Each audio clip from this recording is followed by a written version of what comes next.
Is that recording now? No. Yes. Now we're back. We're back. All right. I'm Adam. I'm Peter. And this is episode 4. Is it number 4? Number 4. So I can't. I get to like number 3 and I get a bit lost. So I just. That's all right. That's why I'm counting on my fingers.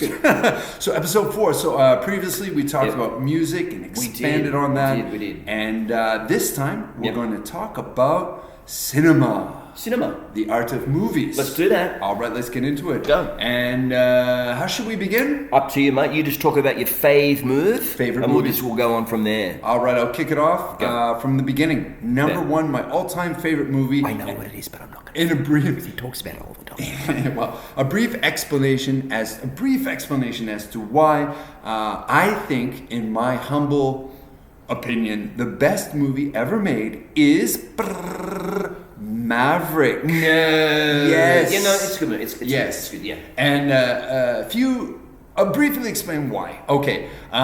Please, because there's a lot of people out there thinking no. But anyways, you explain.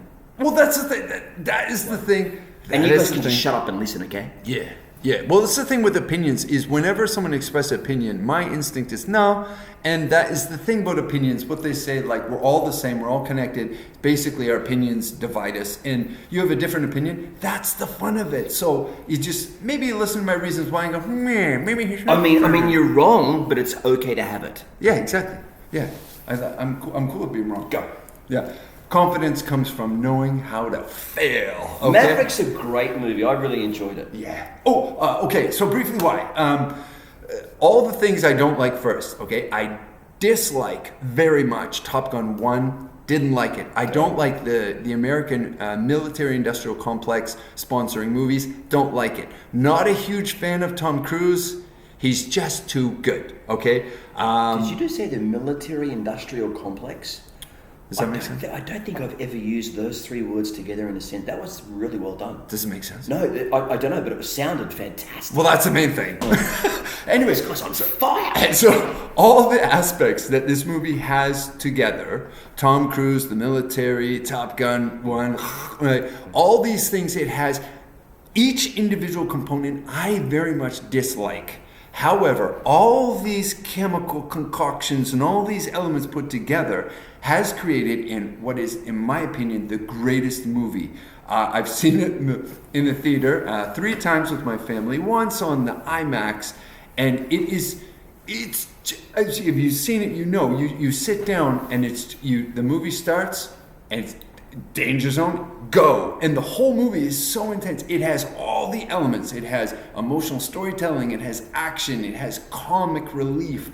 It has, the Death Star flying in, like, the Death Star? Well, it's samples from, X-Wing fighters. Yep. And it just has all the components perfectly blended into the perfect cocktail of just a perfect movie. Because I sit down and there's a few benchmarks where I gauge what makes a movie great, and one is if I ever go, is it done yet? Even movies I love, I still do that too. Like Return of the Jedi, love the movie, but I'm like, is it done yet? And if Top Gun, Maverick, I've never done that. It's just like, wow, that's fast. Love it when he's going through the valley, then he go up and over that kind of like mountain range, and the G's kick in and they pass out, then they wake up as if that was very well done. I'm hanging on the edge of my chair, which was cool. There's so many actually scenes in that, like it's a great film. It's a great film. So, okay, that's my favorite. Overall, cinema, I mean, like you pay enough money to buy a ticket to sit in a theater and be entertained.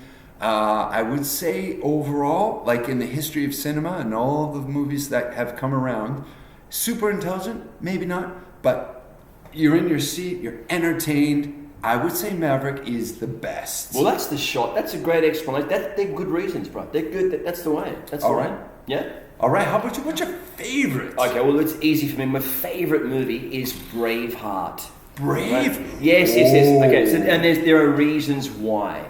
Okay. Braveheart's got everything in it. Oh, really? It's got violence, it's got romance, it's got grit, it's got great dialogue, it's got great cinematography, and the landscape and the actors, the whole thing is really good. It's a complete package, right? And I think every Scot in the world is in that movie, except for Billy Connolly, which was bad move, Mel. But that's okay. So anyways, love it. And I'm a massive fan of Mel Gibson. I know he's done some horrible stuff in the past. Well, who hasn't? Who hasn't? Right. I'm sorry. And for those of you who are without sin, you can go ahead and throw the first stone. But if you don't, shut up. Right? He's human. Right? Anyways, so I'm a big fan of Mel, right from Mad Max right through. Right? Sort of thing. Love Mel. The Braveheart is even the soundtrack. I was listening to the soundtrack this morning on the train. How does it go? Just the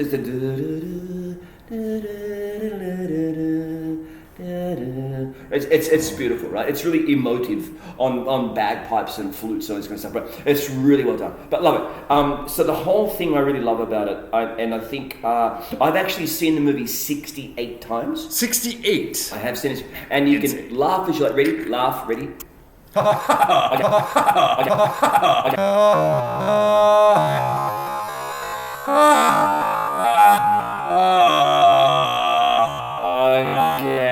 Laughing time over, but I have seen it 68 times. Okay. I guess I first saw it when it was probably first came on to video. Ooh, VHS? Yes, VHS. So it was a very long time ago. But I watched it many times, and I found that like it's been a bit of a companion movie for me while in Japan. When I feel like when I'm kind of like not necessarily homesick, but just like when I'm not in the groove, I like to watch it and it lifts me up. So I do love it. I'm a massive fan. I have a question because I know that all the Brits out there don't like it. Don't like it. Why don't they like it? Well, because it tells history against the Brits, right? So against the Brits. Right? It paints them to be horrible, mean people. It's just a movie, guys. Enjoy it for what it is. But it's based on... Well, it's very, very loosely based on the truth, right? Sort of thing. It's not autobiographical, or it's not, it's based in somewhat on the truth, right? Yeah. I mean, the guy was like obviously like a savage in real life, right? But in the movie, he's a hero, right? Sort of thing. But whatever, right? It's just fantastic. I get it. Why Brits don't like it, but it's a movie. Yeah. And it's just so beautifully directed. Everything about it is just amazing. I like how we hear the 4x4 and then zipping up and down the lines. Here's a line. And then, Very, very cool. Right? Everyone loves the freedom speech. That's cool, right? But that probably not my favorite scene in the movie, even though it's the final scene. Yeah, where he goes freedom. That's epic, but it's not my favorite scene in the movie. There are other characters that I love just as much as Mel playing William Wallace, right? Okay. But like I said, I'm a massive fan of Mel. Right? Yeah, he's been through it, right? And he's come through the other side relatively unscarred, maybe. Yeah. And he's an Aussie, right? Yeah. Good on him. Good on you. Good on you, Mel. Yeah. Yep. That's my fave. Okay. Yeah. Go on to the next thing. What do you want to do? You want to go like one down, or do you want to go to the movie you hate the most? Do you have a movie that you hate?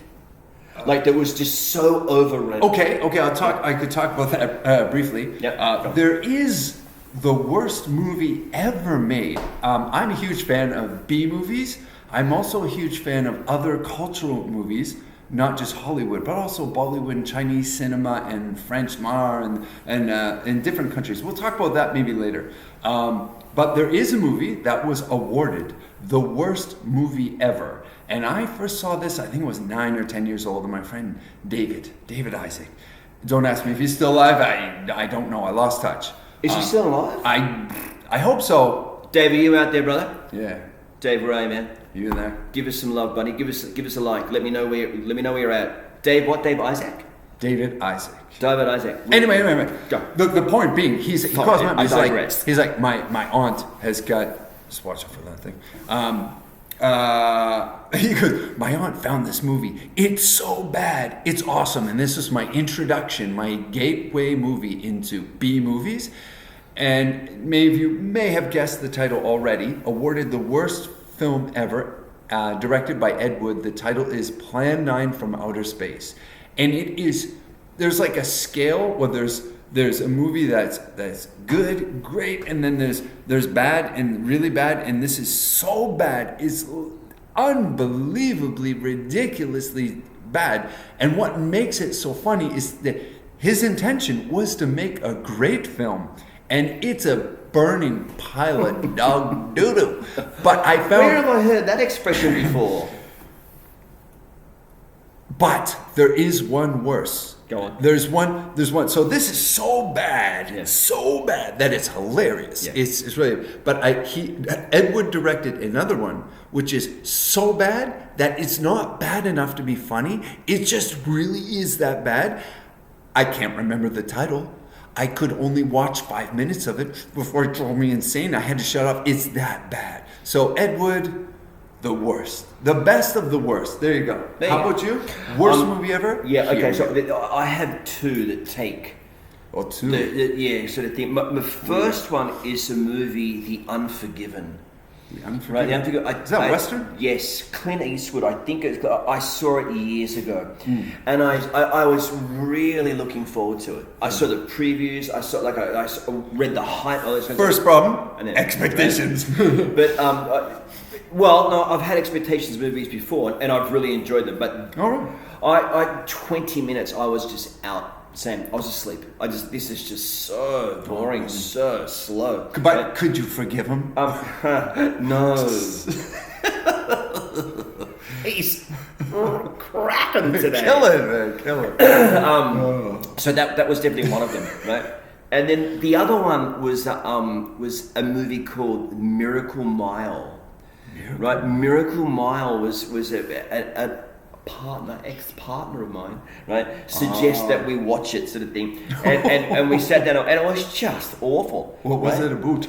Okay, so I'll give you a little bit of a rundown. Now, from what I remember, this is like 30 years ago, right? Okay, so a dude's on his way home after having a few beers, a public phone is ringing, he picks up the public phone, and it's kind of like interconnected with a private phone call, some kind of phone call that's talking about how someone has launched nuclear weapons at the US and it's all over. Great. Right? So what happens is I think it's kind of like goes over the next 24 hours of how humanity just descends into a mess. That sounds fun. Yeah, it's a real tearjerker, toe thumping. It sounds like I could be wrong, but it seems like one of those books that was like, this is a great book, let's make this into a movie, and it didn't work. It could have been. I don't know, but it was the guy who directed it.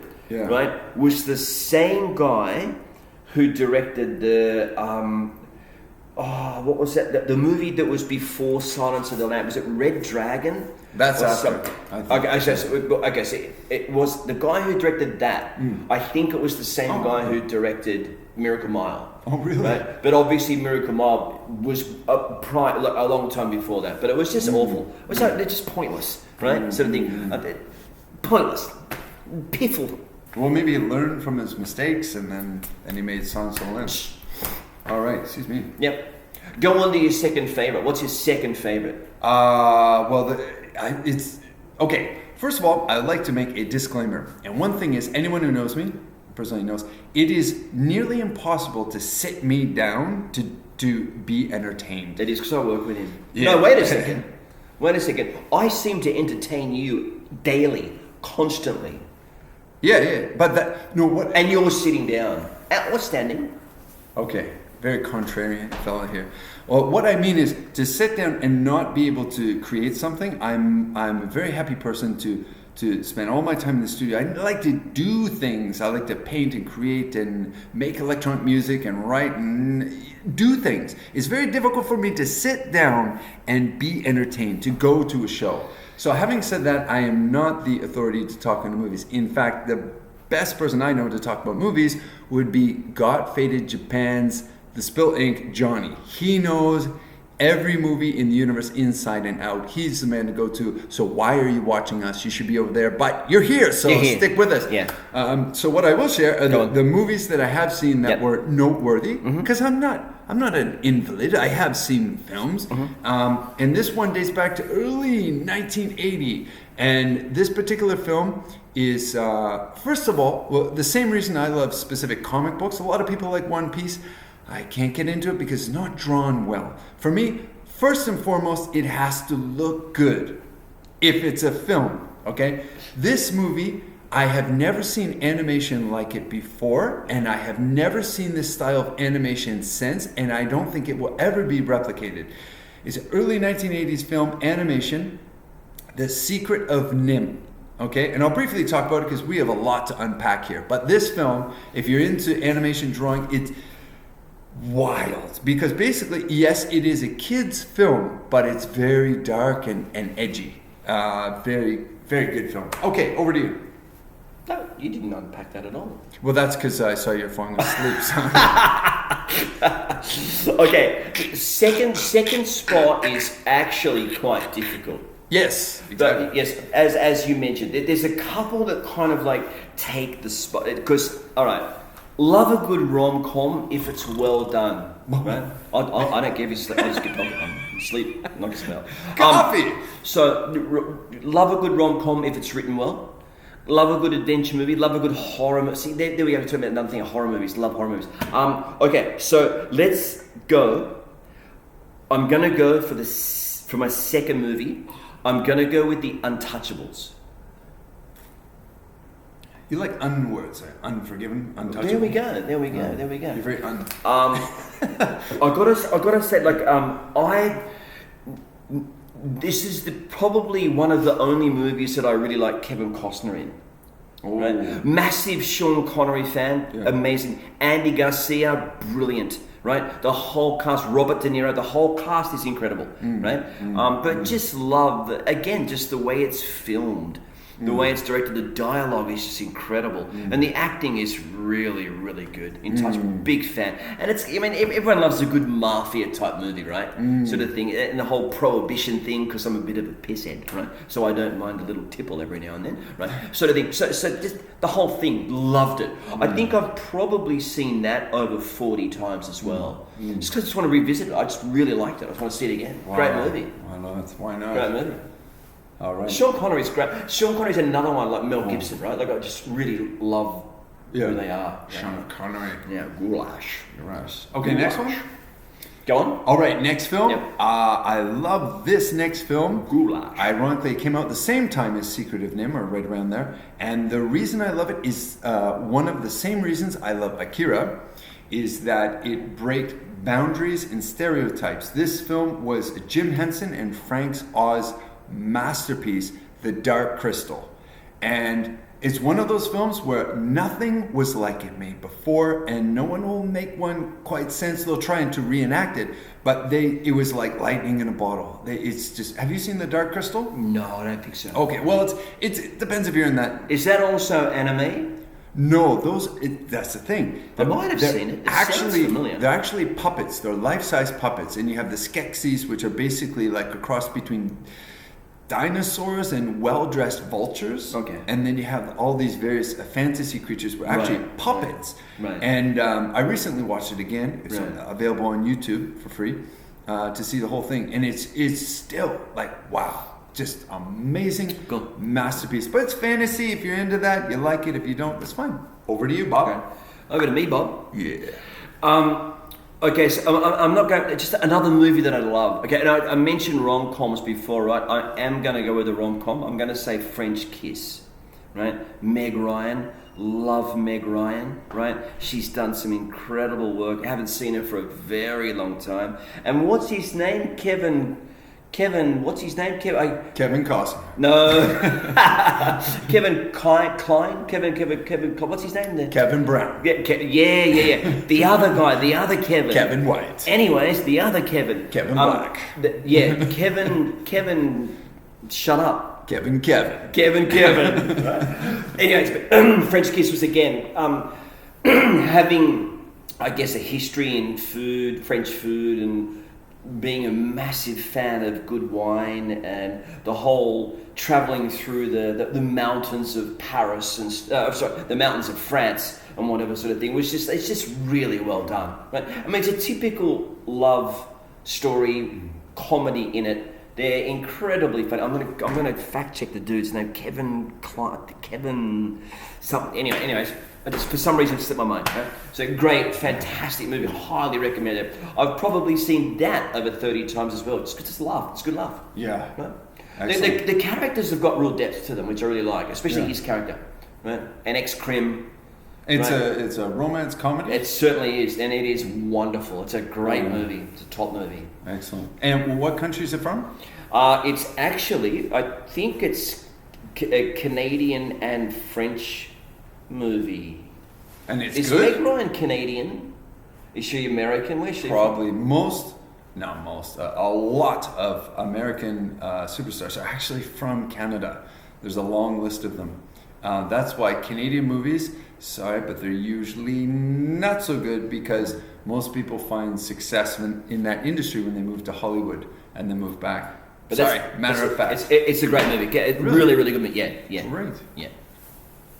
Okay, another movie, I've talked about it before, but now I'll try to say something different about it. And not too much, just briefly, because those who know, those who don't should. The film is, once again, Akira. And the reason being is I have seen this movie way too many times. Over 68? Probably. All right. Well done. Good. I think it was the fourth time I watched it. I'm like, okay, I think I've got the basic plot. Basically what it was an old manga, and they took an extremely complicated story and they tried to crunch it down into like a feature-length film. But what I like about it has so many different elements. It takes place in Neo Tokyo in future, which is actually the past now, and it deals with consciousness and how consciousness is connected to reality. And basically scientists make a Christ-like perfect consciousness, and it gets into the hands of a street punk. Alrighty. And that's where it gets a little messy. The scenes, because it's dealing with consciousness, it goes into like dream states and they animate them. Just wild. Brilliant, looks amazing. The animation, the music, as I previously mentioned, is just tip-top. That's it for that one. It's tip-top. Haven't heard that for a long time, have you, kids? Over to you, Kevin. We used to have tip-top bread. Tip-top bread? Tip-top sliced sandwich bread in Australia. Tip-top. Tip-top. Australian slang. Oh, it's tip-top, mate. Tip-top. Anyways, okay, I'll do one more video, and then we've got to get back to doing stuff that we need to do, sort of thing. So anyway, Young Guns 2. Young Guns 2. Young Guns 2. Love them. Again, it's a very like specific setting. It's kind of like a Western type thing, right? With Emilio Estevez, Charlie Sheen's in it, Christian Slater's in it. It's just got a really cool cast. Very well written, very well done. A lot of tongue-in-cheek type comedy, which, as you know, I like. Yeah. Right, sort of thing. Like I like that kind of thing, right? Like that kind of like shooting back just ridiculous comments at people, right? So I enjoy doing that, right? So I enjoy watching it, right? I hadn't noticed. Right. So Young Guns 2. The first Young Guns was great, right? Don't get me wrong, but the second one I thought was a little bit better. What's Kiefer Sutherland? I think he's the other guy in it, right? So I think great movie, right? I've got to say, actually, before I go, I've got to say that in regards to the movies that we hate, and Christian Slater reminded me of it, right? And you mentioned Tom Cruise in Maverick, okay? Right? Interview with a Vampire, right? That was another massive letdown for me, right? I actually really like Brad Pitt. Yeah. Right? I think the guy's a really good actor, right? And he's smoking hot. Yeah. But anyways, he's a really good actor, right? Yeah. So and he was good in the movie, right? Yeah. But I thought Tom Cruise was cast incorrectly. I think the original Anne Rice, when she wrote it, when she was kind of like involved in the movie, she had written it for a guy called Rutger Hauer. Oh, right, sort of thing, and for some reason he couldn't do it, right, sort of thing. So Tom Cruise jumped in, and started to do it, sort of thing, and got in there, sort of a bit of a shame. But anyways, that's okay. But anyway, that's me done, sort of thing for today. Great. Should we go to a time for another quick one? Or We make should part actually two? get out of here. So Okay. yep. All right. Well, save the rest for part 2. Yeah, we'll be back. Guys, look, get in there. Adam's uploading this on his page. Subscribe, like, comment, Yeah. send it away to all your friends and stuff, and let these things go viral. Why not? Let's go. Come on. Okay. Next time. All right. Peace.